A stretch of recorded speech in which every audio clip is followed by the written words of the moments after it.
Buddleia is a genus of flowering shrubs that needs little introduction.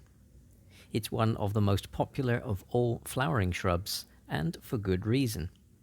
It's hardy, fast-growing and vigorous. The spectacular flowers have a good range of colors from white through pale pink to dark pink, purple and orange. The flowers are very attractive to pollinators such as bees, but it's as a butterfly nectar plant that it comes into its own. It's almost impossible to find one in flower in summer without a handful of butterflies feeding from it.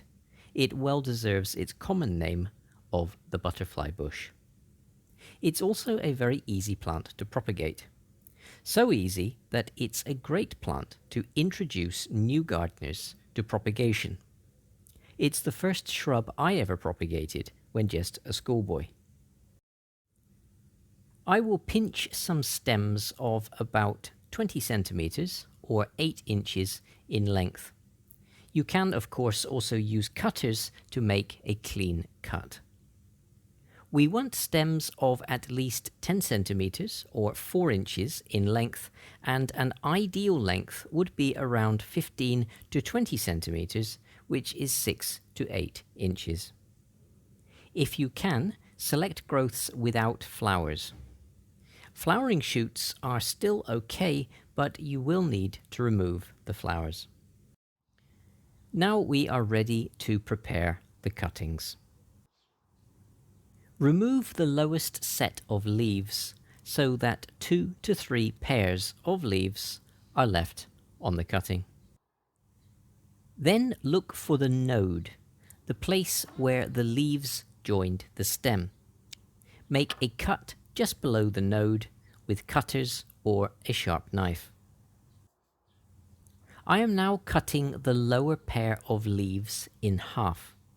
This is to reduce water loss from the leaves in hot summer weather. I find it helps, but it's not essential, especially if you take your cuttings in spring or late summer when it's cooler. For this longer cutting, I am taking off 2 sets of lower leaves to leave 3 pairs of leaves on the cutting, and again I am making a sharp cut below the node.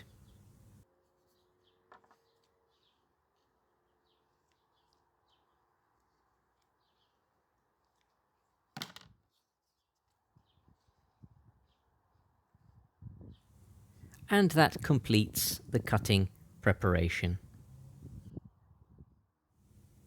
I am making a simple cutting compost from 2 parts multi-purpose potting compost and 1 part of sand.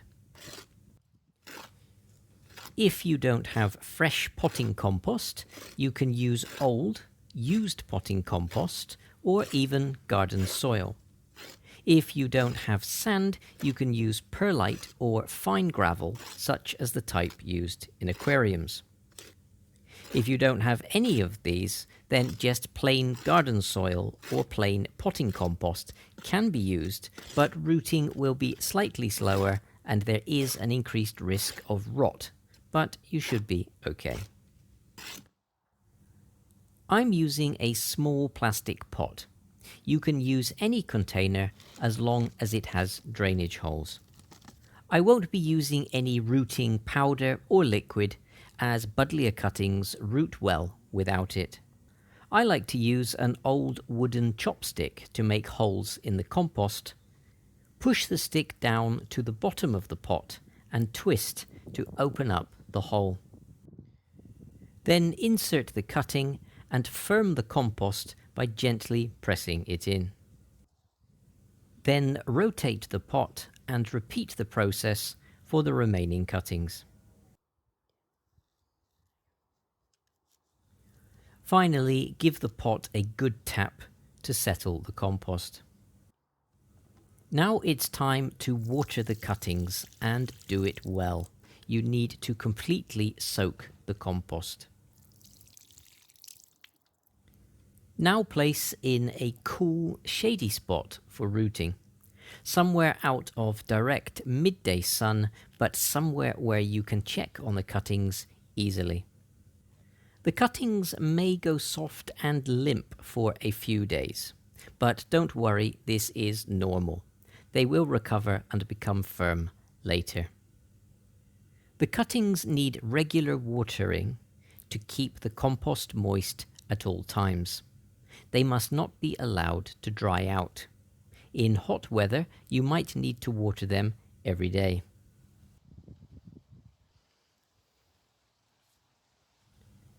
And in 4 to 6 weeks, we can see new growth on the cuttings, and small roots are poking out of the drainage holes.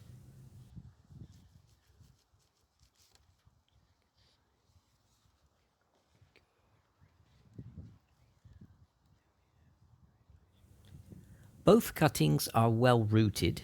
One has grown many more roots than the other. This variation is quite common when rooting cuttings. And finally, the rooted cuttings are now potted up in individual pots of fresh compost for growing on, and they can be planted out next year in their flowering positions. Thanks for watching. If you enjoyed this video, then please give it a like. I really appreciate your support. And please subscribe if you'd like to see more of my plant videos. Thanks again, and I look forward to bringing you the next video